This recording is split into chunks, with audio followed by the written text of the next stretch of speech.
What's good, everybody? It's your boy, O'Shea Duke Jackson, back at it again with another episode of the Celebrity Junk Dima Crap Walk Music. Guys, the Pookie and Ray Ray saga of Black America won't stop.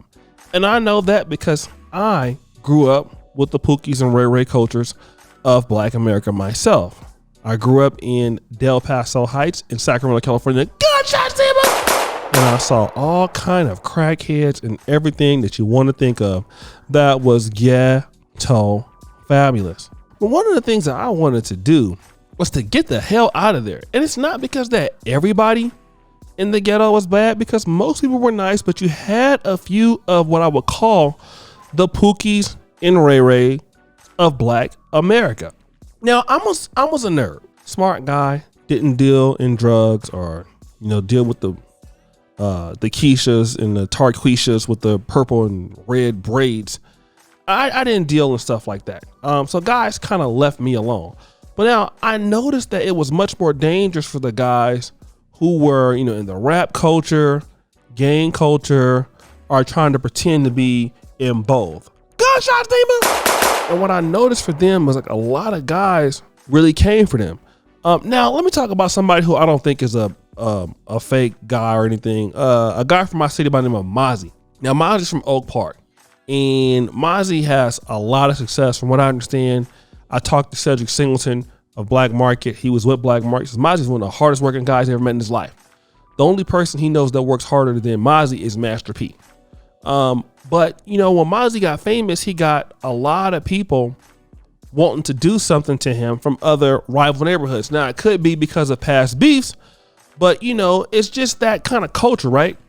And Lil Durk has some people, opposition, you guys call them ops, throwing subliminal warning signs at him. But now it's just not that they're throwing these subliminal warning signs. They're doing it in front of his grandmother's house. Now here are these two young guys right here. These young guys look like they can't be no more than 16 or 17 years old. But now this last picture of them in front of his grandmother's house is scary, right? Because there's the name Crawford in the back. And then these are the kind of guys who don't understand the consequences of life or death, because they're young guys. And the most dangerous guys in the Pookie and Ray Ray community are teenagers, because they'll do anything. They don't understand that they're going to spend the rest of their life in jail. They're going to do it off of impulse. These are young guys typically that, the daddy ain't there. Anything you say is dangerous. They're trying to make a name for themselves. And I want to tell guys is that a lot of times innocent Black people get caught up in the crossfire. I don't have no problem with these young brothers. I mean, I hope they get their life together. And I want you to know, if you listen to my stuff right now as a young Black man, this isn't the way to go. This isn't the way to go. For the brothers and sisters out there, I can tell you right now, there is so much opportunity. Okay. There's so much opportunity in the world today that really, if you just work hard and get into the right thing, the money is overflowing. You don't have to steal from nobody. You don't have to beef with nobody. You don't have to kill anybody. But now what I'm going to tell you is that this is all about ego. And a lot of times Black men are dying over ego. Over what? Okay. Over what? What ego? Because he's from a different block than yours. And again, that's what I want brothers to see the picture is you have these young Black men that are groomed to do this instead of being groomed to be the next set of lawyers in the community, the next set of doctors in the community. And you know what? Don't be surprised if you get these young guys in a room and know how bright they are. Okay. We need our young brothers to understand that, you are more powerful outside of the prison system than in it. Okay. Because sometimes some of these young brothers just need somebody to, show them a better life. But you're not going to find that out here. And what all you know is Pookie and Ray Rayville. And unfortunately, some of the older Black men around them ain't teaching them nothing. And the mama and daddy ain't there. Okay. And I want guys to understand that as much potential as these guys have, here's the problem. It's also the situation that can get you killed.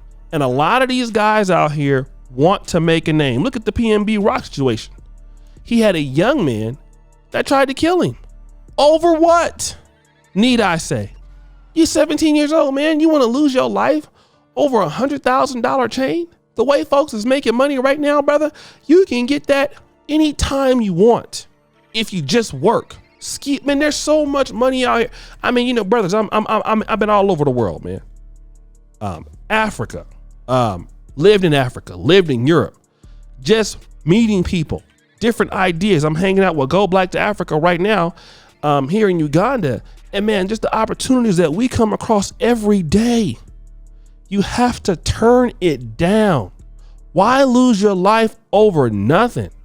Why lose your life over, you know, some of these people who are crazy on the internet, brothers? You know, these people are weird, man. People are weird. You want to go viral because you want to shoot Lil Durk, and then here's the situation. You know, as a young man, you put your face on the photo at Durk's grandmama house. Who knows if she still lived there or not? But guess what, bro? You don't think you gonna be targeted? You don't think something gonna happen to you? And that's what I'm saying. These young black men out here, they don't understand how soon death is. And guess what? They don't care, some of them. And let me tell you this. Here's one of the reasons why I don't really go back. I have an idea going back in the black community, and shout out to our brother George from Urban Nerds, because if you don't care about your life, I'm not going to be over here trying to care about your life, your goddamn self. If you don't care about living or dying, I'm not going to be out there telling you, hey man, you don't need to be living or dying, because you're going to get me shot. And we both know I can't be out here getting shot. I like living too much. And I would suggest a lot of you brothers out there, if you come from communities like this and you see this kind of stuff, you might want to think twice, man, because people are not valuing their self. And if people don't value themselves and don't value where they come from, what are you going to do? And if your grandmama live over there next to him, what happens if somebody, you know, do something stupid? That's what we're dealing with. We're dealing with people who just don't care. And if you don't care, I don't need to be nowhere around you. Those are the facts. But guys, what do you think? It's your boy, O'Shea Duke Jackson, back at it again with another episode of The Celebrity Junk. I already appreciate you for all that you do. Subscribe, hit the bell, check out the first comment at the top. And as you know, the buffoonery remains an all-time high. I'm out.